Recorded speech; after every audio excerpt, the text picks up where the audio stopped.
Tonight, you're going to do something that, if you really think about it, makes no sense at all. You're going to close your eyes, go completely unconscious, stop moving, stop reacting, and just lie there for 8 hours while the world keeps going without you. And in your bedroom, that's fine. Nobody's coming for you.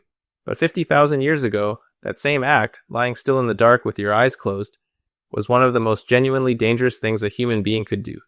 Because the things sharing the night with you weren't raccoons. They were lions, hyenas, cave bears, leopards, animals that hunt specifically at night, that can smell you from a kilometer away, that can see perfectly in darkness while you're lying there completely blind and completely still. And ancient humans had to sleep anyway. Every single night. No choice. Sleep deprivation kills you just as reliably as a predator does. Just more slowly. So they had to figure something out.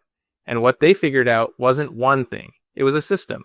A layered, surprisingly sophisticated system that most people have never thought about.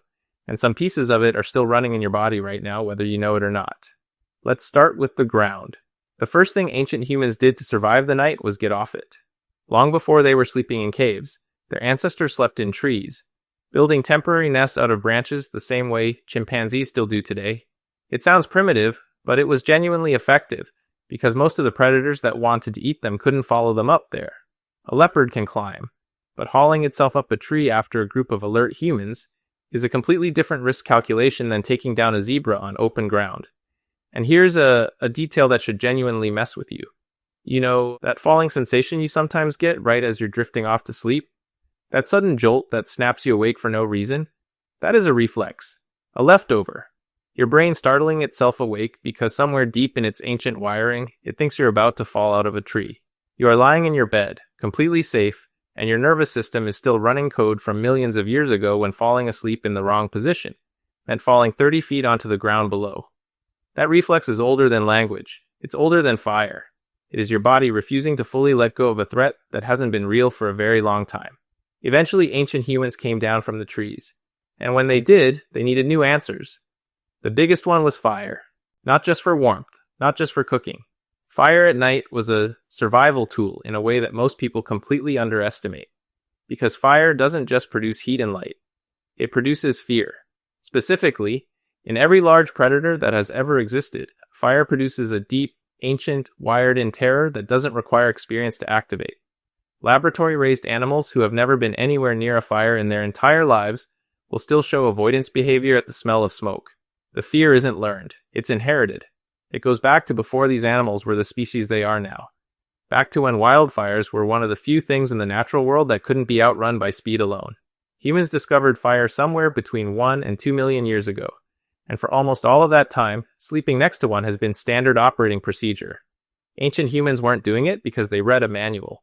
They were doing it because the groups that kept fires burning at night kept waking up in the morning, and the groups that didn't were slowly becoming smaller.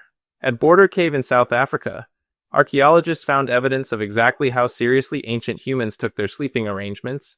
This is a cave perched high on a cliffside in the Lubombo Mountains, positioned with natural defensive logic. Hard to approach without being seen or heard, with a limited number of entry points. Inside, 200,000 years ago, ancient humans were sleeping on carefully constructed grass beds laid on top of layers of ash. Researchers found remnants of camphor bush leaves mixed into the bedding, a plant still used today as an insect repellent in parts of East Africa. They weren't just sleeping.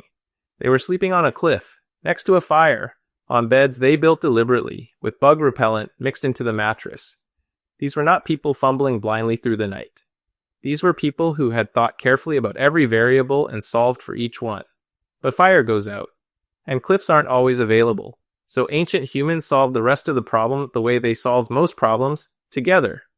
Researchers who studied the Hadza people of Tanzania, one of the last surviving hunter-gatherer groups living in genuinely traditional ways, spent 20 nights tracking exactly when each adult in the group was asleep and when someone was awake. The result was almost unbelievable. Out of all those nights combined, there were only 18 minutes total, where every single adult in the group was unconscious at the same time. 18 minutes out of 20 nights. More than 99% of the time, someone was awake. And here's the part that makes it even more remarkable. Nobody organized it. There was no schedule, no assigned shifts. No one drew straws.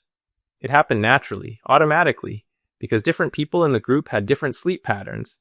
Younger adults stay up later. Older people wake earlier and sleep lighter. Teenagers sleep deeply, but at different hours than their parents. Children wake at random. The result was an accidental alarm system running entirely on mismatched biology, producing near-continuous coverage through the night without anyone having to decide to do it. The grandparents who couldn't sleep through the night anymore weren't a burden on the group. They were the security system. And then, there's something happening inside your own brain right now that almost nobody knows about, because your sleep is not as deep or as passive as it feels.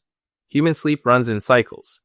You drop into deep slow-wave sleep, then you rise back into lighter stages, including REM, where your brain is actually surprisingly active. And during those lighter stages, researchers have found that your brain keeps processing the environment around you. External sounds still get registered. Unfamiliar noises break through into awareness more easily than familiar ones. Scientists call this the sentinel function of sleep. The idea that even while unconscious, the brain keeps one part of itself partially watching. A twig snapping close by. The sound of something large moving through brush. A shift in the air. These things can pull you from deep sleep toward waking faster than you'd expect. And this isn't an accident of biology.